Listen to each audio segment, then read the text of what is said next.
Ladies and gentlemen, this is very hush-hush. Tonight, the secret word is radio. R-A-D-I-O. Really? You bet your life.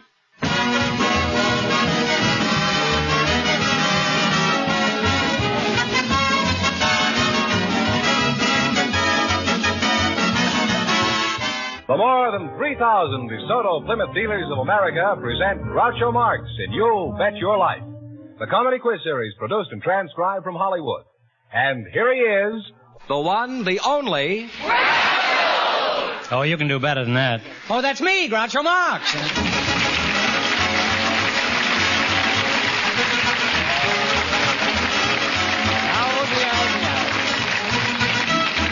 Thank you. Well, here I am with $2,500 for one of our couples tonight. George Fenneman, who's supposed to try for it? Just before we went on the air, our studio audience selected a bachelor and a spinster, and here they are. Miss Dorothy Kent and Mr. Bob Davis. Meet Groucho Marx. And if you say the secret word at any time we're talking, I'll pay $100 in cash instantly. It's a common word, something you'll find around the house. So we have a bachelor and a spinster, eh? Miss Dorothy Kent? That's right. In what town did you begin your career as a spinster? I was born in Buffalo, New York. And Mr. Davis? Bob Davis, huh? Where did you start being a bachelor? Pittsburgh, Pennsylvania. What is your occupation, Dorothy? I'm a school teacher. A school teacher? That's right. Well, why is it you never married? You're a nice-looking girl. Well, I've never found the man who made more money than I did as a school teacher, even though their salaries are low enough. You must have met some pretty low men in your career.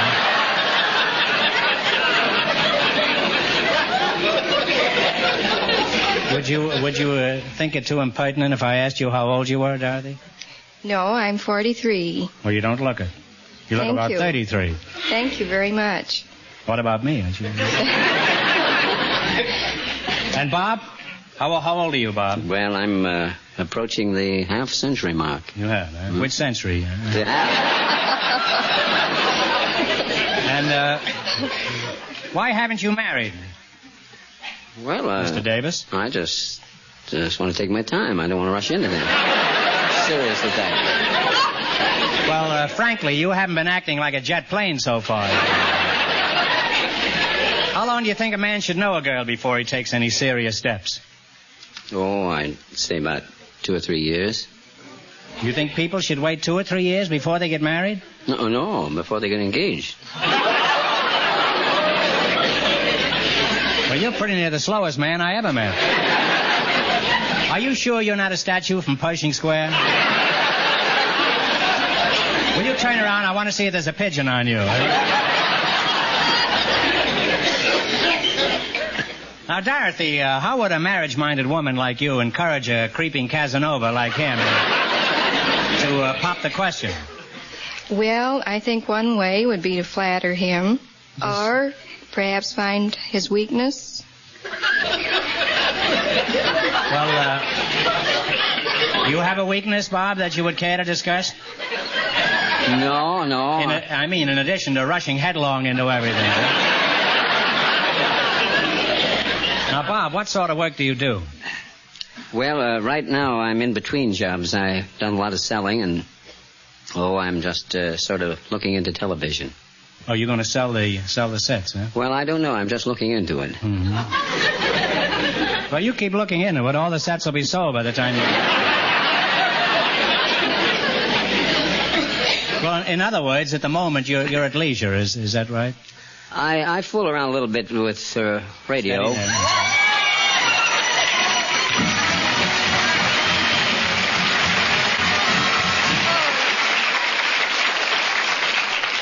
Well, you said radio, and that's the secret word, so you just made $100. Here it is, and congratulations. Well, thank you very much. And you're going to fool around with television. Well, Bob, let's get back to the subject of romance. Tell me, have you ever proposed to a girl? Yes, I did one time. Well, how did you propose? I mean, what position were you in? Well, the old one-knee position. Well, what did you just say? Just out of a clip? Well, I just asked her if she would like to be married. She was a little bit evasive, and she kept continuing that way for some time. And from time to time, I'd see her, but it just sort of withered away. I forgot all about it. Well, tell me. It's a very sad story. Well, did you drop down on one knee every time you saw this girl? Oh, no. She just kept withering away, huh? No, I found out later on that from friends and acquaintances that I thought I was in love with her, but she was really more in love with herself than I was with her. Well, the three of you could have been very happy together.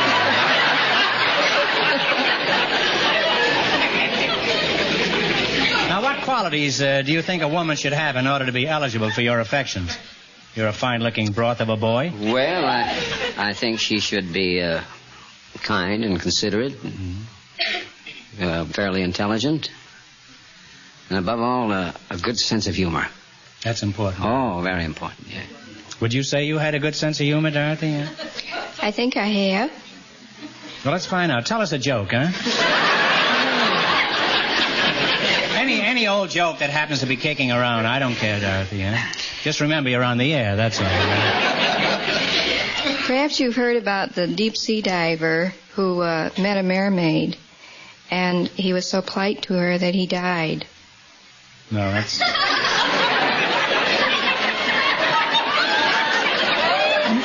That's a pretty deep joke, isn't it? Huh? Bob, what do you think of her joke? Would you consider that a good example of humor? Well, no, it's an old joke, as I remember it. I don't think she told it all.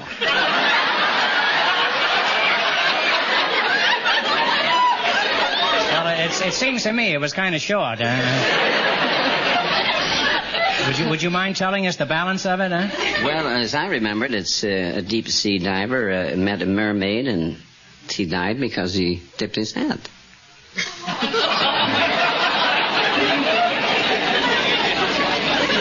I don't know, I like her way just as well.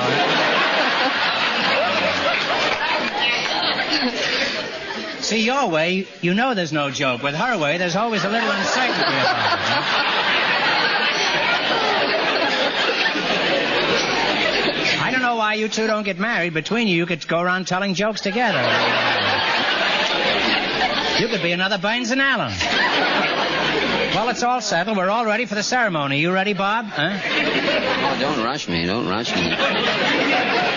Bob, you better get going. If you get married right away, someday you can bounce a little grandchild on your knee. What a thrill that'll be. A little tot only 2 years old and you 196.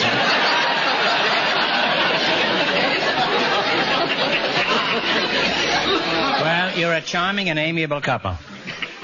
I think you'll be very happy together. Huh? And if you were half the man you said you were, you'd get down on one knee right now. Right? And you'd get down on the other knee, darling. Now, let's play You Bet Your Life. In just 1 minute, you're going to work together as a team for $2,500. Right now, I want you to listen to this.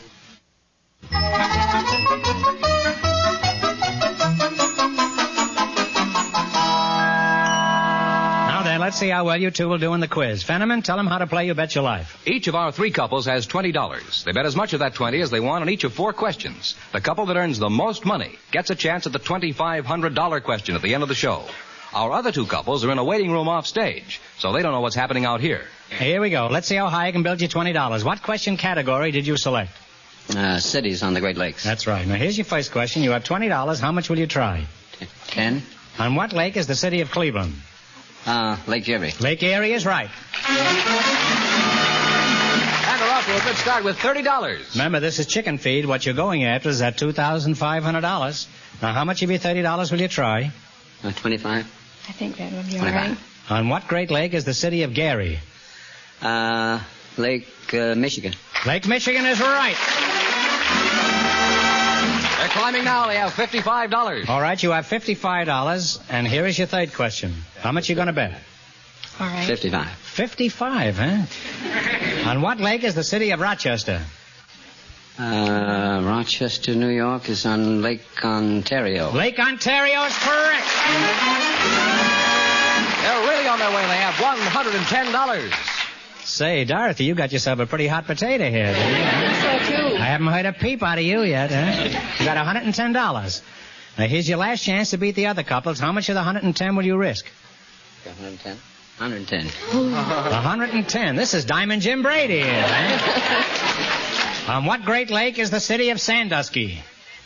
On Lake Sandusky, Ohio? The city of Sandusky is on one of the Great Lakes. Lake Erie. Lake Erie is correct. And they Give him a kiss, Dorothy. $220 plus $100.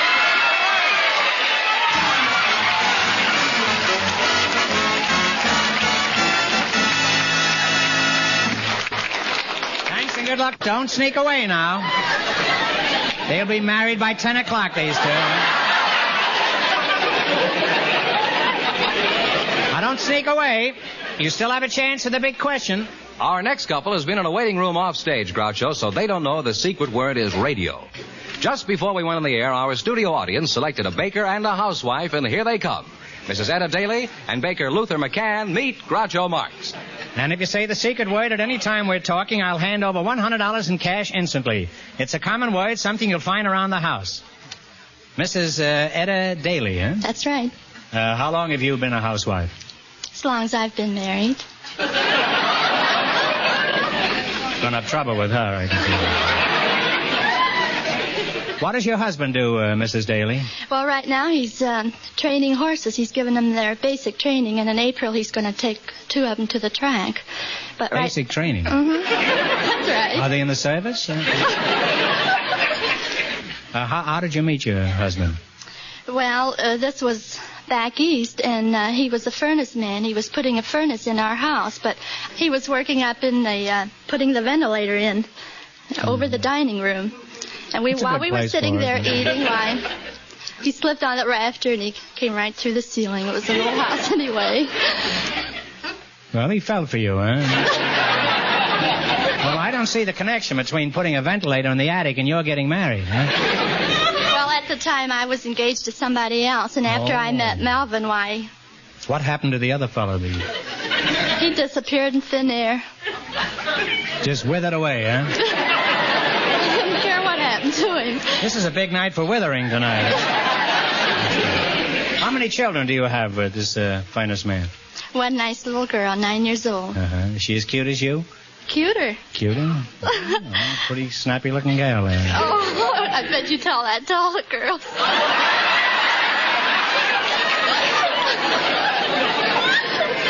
Well, I rarely say it to any of the men, huh?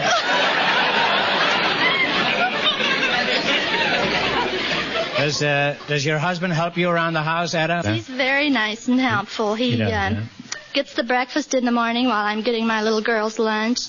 He takes the garbage out. For school, I have to get her lunch made for school. What do? Eat the whole 3 meals in the morning? You must be ready to go to bed by 1 o'clock in the afternoon.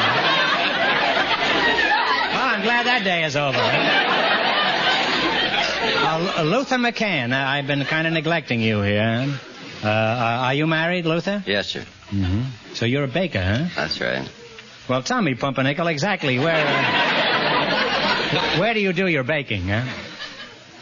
Well, in an oven.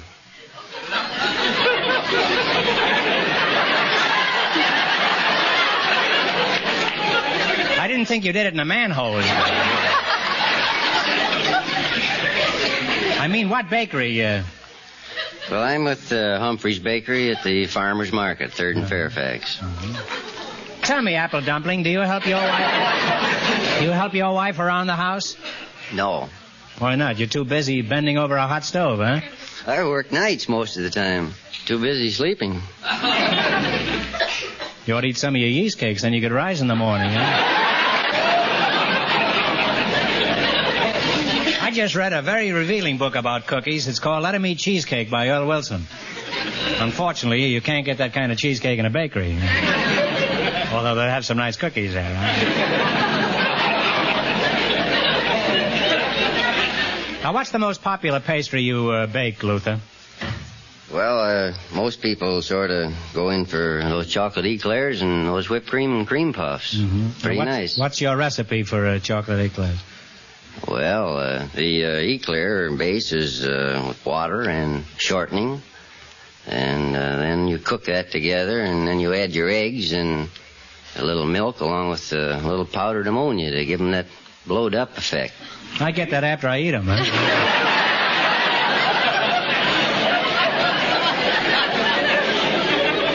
Now let's play You Bet Your Life for $2,500. If you run your $20 into more than the other couples, you get the chance at the big question later.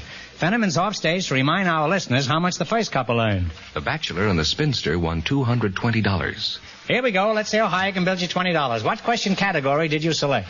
Products of states, is that right? That's right. Now here's your first question. How much of the 20 will you try? $10, she says. Now what state leads the nation in the production of corn? All right. Now you can take one answer between you. Decide between you and then tell me. Tell them. Did you say Kansas? Yeah. Kansas? No, I'm sorry. It's Iowa. Now you have $10. Remember, you're going for $2,500 tonight. That's the big prize. Now, how much of your 10 will you try? That's all of it. Huh? Any way you say. You going to bet all of it? Mm-hmm. What southwestern state leads in the raising of beef cattle and in oil production? Texas? Texas is right.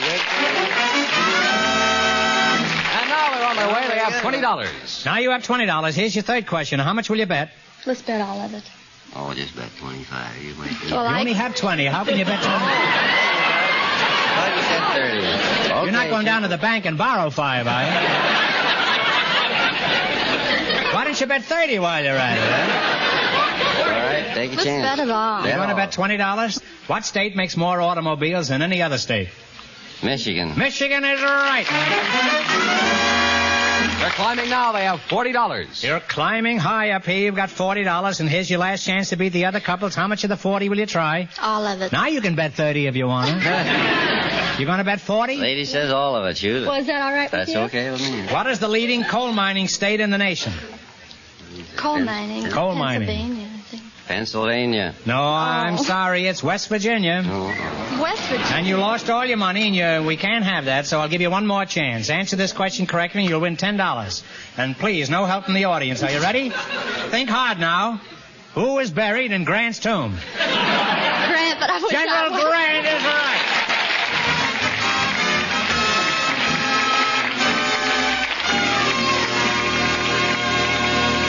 Thanks and good luck. Now, in just 1 minute, our last couple will play You Bet Your Life, and then we know who gets the $2,500 question. Right now, pay attention to this.